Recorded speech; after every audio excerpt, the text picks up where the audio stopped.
Welcome to Egypt, the land of the pharaohs, the cradle of civilization. When I told people that I was coming here, the reaction was pretty much always the same. Oh, that place has always been on my bucket list. With Scenic, we are going on the most magical journey. We will bargain at markets, we'll meet the most extraordinary locals, eat yummy food. There is so much that we are going to see and do. And I really don't think I could have chosen a better place to start than right here, the pyramids of Giza.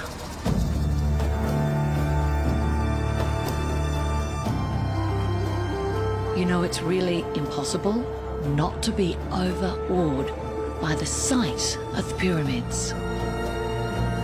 The biggest of Giza pyramids, duly named the Great Pyramid, is one of the 7 wonders of the ancient world. And not only is it the oldest of the 7, it's also the only one still standing.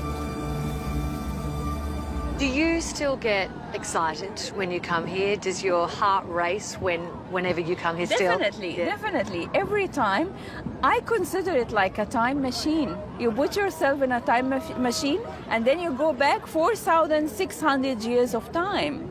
Is it amazing? Amazing. These mysterious structures loom large as a backdrop to the city of Cairo and as an emblem for ancient Egypt. You know, for many people, just being here really is the fulfillment of a lifelong dream. The 3 large pyramids were burial chambers for the most revered pharaohs of the time, and the smaller pyramids nearby house the tombs of their queens. Do you know, the most important to know that they didn't consider themselves as human beings. They considered themselves as gods.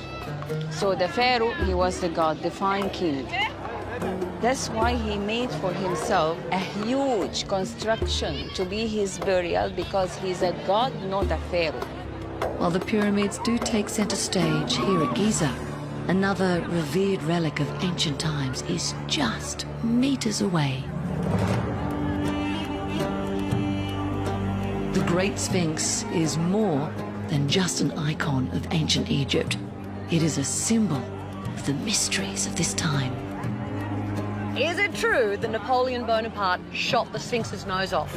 Yes, very true. It is true. When the French were here between 1798 to 1805, it was said that he did that, and something really happened between this date and when the British were in Egypt, because it's now in the British Museum. The French shot it off, but the Brits got the nose. Exactly. Now, if you would like to linger a little longer gazing at the wonders of the ancient world, then you are in luck. The Mina House Hotel is one of Scenic's special stay locations, and I think you can see why.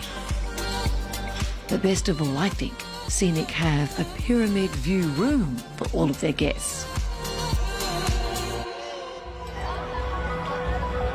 Now, most big cities of the world boast a national museum, but very few, if any, could claim the wealth of artifacts and ancient history that you will find right here.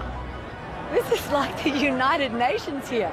The reason that the Egyptian Museum is on every traveller's must-do list is because, quite simply, it is one of the greatest museums on the planet, not just because of its pharaonic antiquities collection, but also its Roman, its Greek, and the superstar draw card here is its King Tutankhamun's tomb collection. It is the only one of its kind in the world. The whole collection, intact, complete, inside.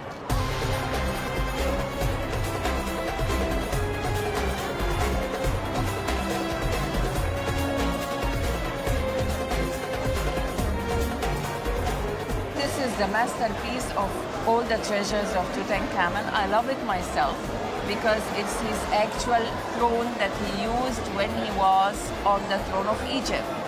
And the lovely thing is, in the back of the throne, we have a family scene of him and his wife together. You could not put a price on something like this, would you? No, never.